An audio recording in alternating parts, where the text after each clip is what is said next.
Hey guys, what's up? Excoundrel here, and welcome to my video on Minion wave control in Vainglory 5v5. This is a bit of a different video, only because I'm actually in California at the SEMC headquarters right now, and they've very kindly given me access to an audio studio to record this video. Now, those of you with a 5v5 background will know that minion wave control is a massive part of how you play your laning phase, and a massive part of how certain aspects of the game work towards the late game as well. Good minion wave control can allow you to win your lane without even having to face your opponent. It can also allow you to set up massive late game pushes that work well in your favour. Today we're going to look specifically at the laning phase minion wave control before the first turret falls. This is going to allow you to get advantages in 1v1 matchups, set up the lane so that it's easier to gank, and potentially even just play a bit safer in a matchup that you don't feel confident in. The very first tactic is forcing the minion wave to push towards you. This is done very simply. What you have to do is, it doesn't have to be this far forward. All you need to do is try and stop the enemy minion wave from getting to the center of the map where the minion waves are supposed to meet by distracting the first two melee minions and drawing their attention.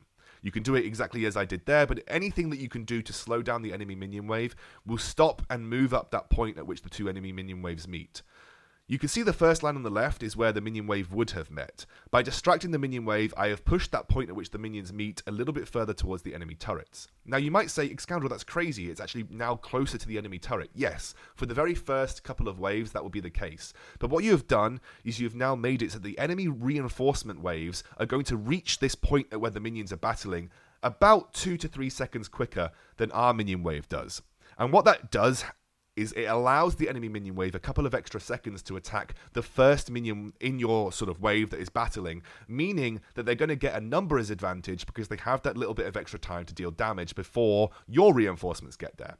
And as you can see, over time, the enemy minion wave builds up and is going to slowly start to push towards you. Pretty significantly, as you can see. So it's only taken 3 minion waves, and suddenly the minion wave is now right in your territory. You now have plenty of options from this point forward. You could freeze the lane here, meaning that it's harder for your enemy laner to sort of come up to you without having the vision control, or you could set up a counter push.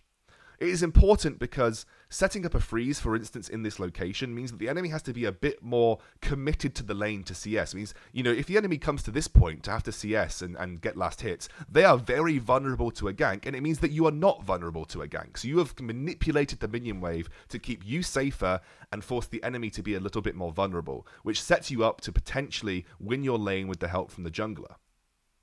Now, we're going to talk about setting up a counter push here. So what I've done is I forced the enemy minion wave to bounce towards me, and now I'm going to try and get my minion wave to build up in my favor, doing exactly the opposite of what we just did to get it to bounce towards us. To do this, you need to have even minion wave power at this point in the lane. And when I say even minion wave power, it is as simple as literally having the same minions versus each other. So a big siege minion and a big range minion, for instance, and that has to be the same on your side and the enemy side. And what it does is it allows your wave reinforcements to reach a bit quicker, allowing you to set up a big counter push. Now, off the back of this counter push, obviously I'm not facing anybody, so it was easy, but you can see how much damage you can get done just by manipulating that minion wave, especially around those captain minion waves. And off this single push, at about 2 or 3 minutes into the game, I have just taken the first turret in my lane. So you can see how significant minion wave control can be in that scenario. So we're going to do the same thing again here. We're just going to set up a slow push towards us. We're going to force the minion wave to come towards our turret just by doing exactly the same thing, distracting that minion wave at the start, having that center point further towards the enemy turret so the enemy reinforcement minion waves get there quicker. The reason that I'm doing this again is just to reinforce how you do it, and so you guys can see fully that it's fairly simple to manipulate those early minion waves to do exactly what you want. And by having this coming towards me, I'm now going to do the exact opposite of what I just did in the previous example. I'm going to try and freeze the wave. Now you can see here I'm actually setting up the captain minion to very low HP before it actually gets towards my side of the minion wave. That's because I don't want it to push super hard with the captain minion wave. And at this point now, it's all about balancing the minion wave so that there is ever so slightly more power on your side on their side of the enemy minion wave than there is on your side. A general rule of thumb is that you want to have 1 extra minion on the enemy minion wave at this point in the lane to freeze the lane against a normal wave, and you need to have +2 minions for a captain wave. It is very hard to juggle this in Vainglory. A preface is that a lot of minion wave control can be quite easy in Vainglory. Freezing lane, especially before the first turret goes down, is very difficult and hard to control. The simple reason being is that captain minions empower the entire minion wave. So if you are controlling the lane here, like we have talked about in previous examples, and a captain minion wave on your side comes up, that is 3 seconds of an entire minion wave being powered by a captain minion before the enemy captain minion even shows up. So it can be very difficult to juggle. But the general rule of thumb is having 1 extra minion on their side of the minion wave allows you to freeze it consistently. You need to then have 2 extra minions when the captain minion wave comes along to try and balance out that extra 3 seconds of captain minion before your captain minion or the enemy captain minion then comes to support its wave.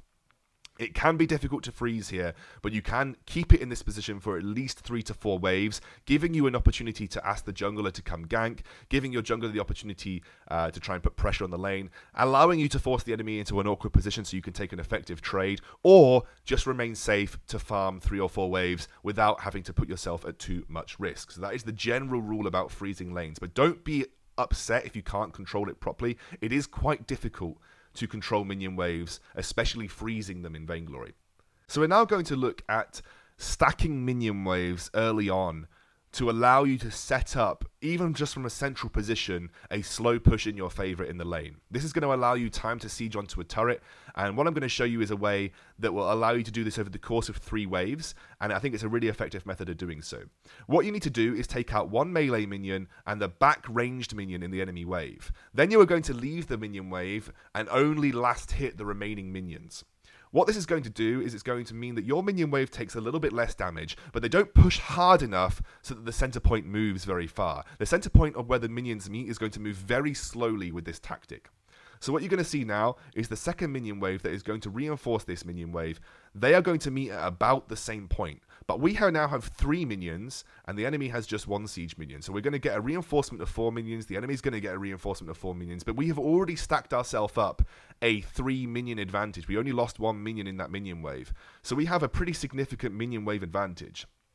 This time round, we're going to do exactly the same thing. We're just going to take out the last ranged minion though. The melee minions don't deal much damage, and the 2 ranged minions, the siege minion and the other ranged minion, the small ranged minion, deal the most damage. So we just want the enemy melee minions to tank as much damage as physically possible, and we are only going to last hit them. And this has given us a massive minion wave that we're now going to push onto the enemy turret. This is going to be the first minion wave that we use to get to the enemy turret, and you can see it's fairly sizable. So we've stacked some minion waves. We're now going to push onto the enemy turret and clear the enemy minion wave as quickly as we can, giving our minions a little bit more time to tank. They're going to deal a bit of damage to the turret as well, but most importantly, it's going to allow us to bounce our entire minion wave so that we can reset it right to the middle. What do I mean by that? By bouncing the minion wave. Bouncing the minion wave means getting your minion wave to the turret to a point that by the time the enemy minion wave comes now, my minions will have died, the enemy minion waves will not be distracted, and we get a complete reset of the wave, meaning that I don't have to be so far pushed up in lane, and we can then restart the whole process, and now we're going to have the benefit of a captain minion wave coming as well.